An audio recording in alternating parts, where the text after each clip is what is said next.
Welcome to the Odyssey. I am Mike Odyssey, and I want to talk about today about the genius behind Aounumas' presentation for the gameplay in The Legend of Zelda: Tears of the Kingdom.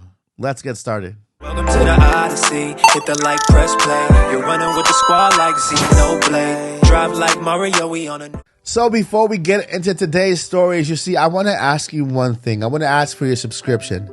You see, I'm legally blind and I'm basically losing my sight as we go. I don't have sight on my left eye and I have about 40% sight of my right eye, and it's just fading away, right? The doctors right now have nothing else they can do, but I have a dream to become a full-timer on YouTube by the end of this year. And I want to ask you for your help. If you subscribe to this channel right now, it'll only take a second. For me, it'll just change my life. So if you could do that right now, I would really appreciate it. Here we have Monday through Friday Nintendo news. On the weekends, we have products and reviews. And we also have the occasional Nintopic podcast with your favorite voice actor. So I would really appreciate it. It would mean the world to me. And I just want to thank you in advance for giving me your subscription. Let's move on to today's stories. I know what you're asking. Mike, what are you talking about? What genius behind the gameplay or the presentation are you talking about? I did not see any. Well, I actually did. After watching the gameplay after maybe 50 to 100 times, I noticed one thing and one thing only. This presentation was meant to address the greatest concerns fans had with Breath of the Wild. And I'm going to go ahead and number them 1 through 5 and go over each and every one of them and tell you how this presentation addressed those concerns. Let's start with number 1. Are we getting a bigger world map, or is this just DLC? And this is the first question they answer in this video. As we see here, we start off with Link riding a horse. And what Aounumas is doing is showing us around and seeing that things are different. He shows us the sky. We can see things in the distance. And also, he basically makes us focus on that falling rock. Then we climb it, going further into the land. And then he shows us the first technique, which is rewind, which takes us all the way back up into the sky. And once we're there, the first thing he does is pan the camera left to right and right to left, showing us the entire world as is, answering the question whether do we have a bigger map, yes or no. And guess what? The question is yes, we do have a greater map. Now, what was the next issue that people in Breath of the Wild were facing? Now to concern number 2, Breath of the Wild weapons break too easily. Can we repair them or craft them? Well, that's exactly the second thing they do in this trailer.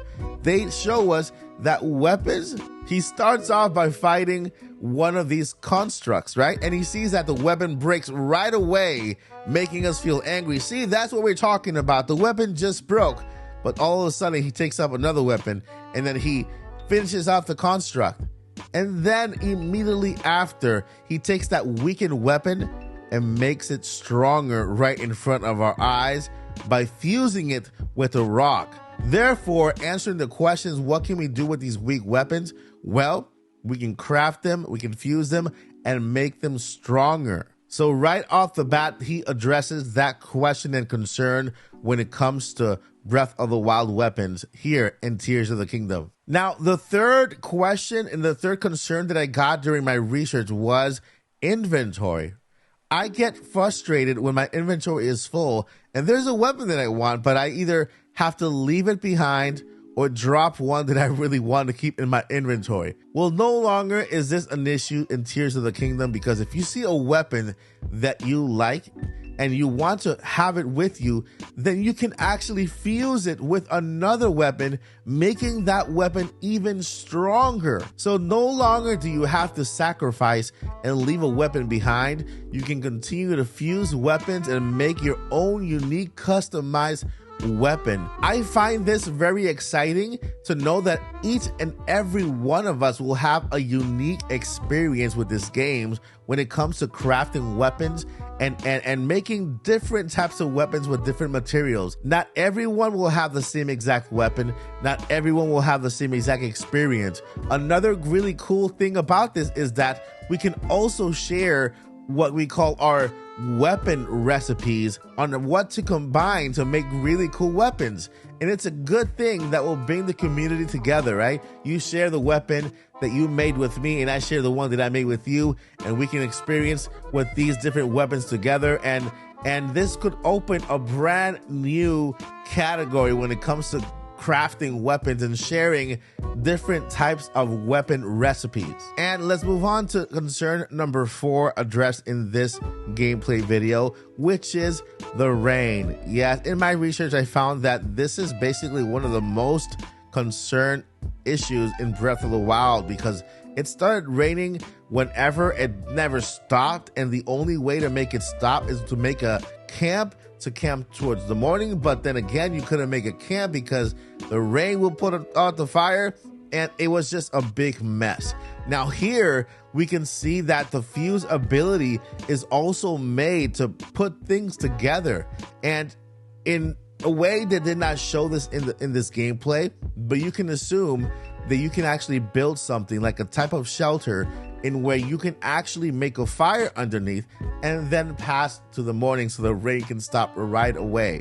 Then you can climb the mountain. Now this moves me towards question number 5. My stamina runs out too fast and I can't climb mountains. But in this video, they addressed that little issue with an ability called Ascend. With the ability Ascend, you can find an area where you can actually go through a roof as long as the roof is flat and then make it to the other side.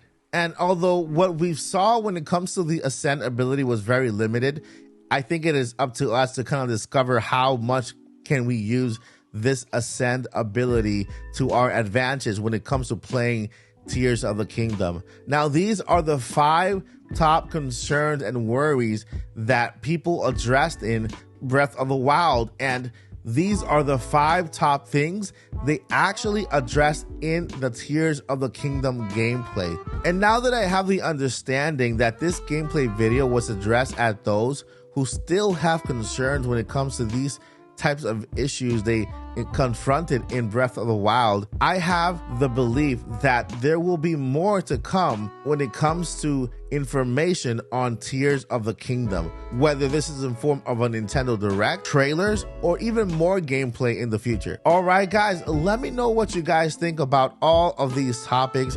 Did AG Aounumas, did Nintendo address your concerns when it comes to Breath of the Wild in this video presentation? Are there any other concerns that you wish they addressed? And last question, are you looking forward to Tears of the Kingdom? That is going to do it for this video. But before I let you go, I have 2 important things I need to let you know. Number 1, never give up. And number 2, journey on. Peace. We're on a journey, looking back on the things that we've taken for granted, but feels like we're learning to be better without what's been holding us back now.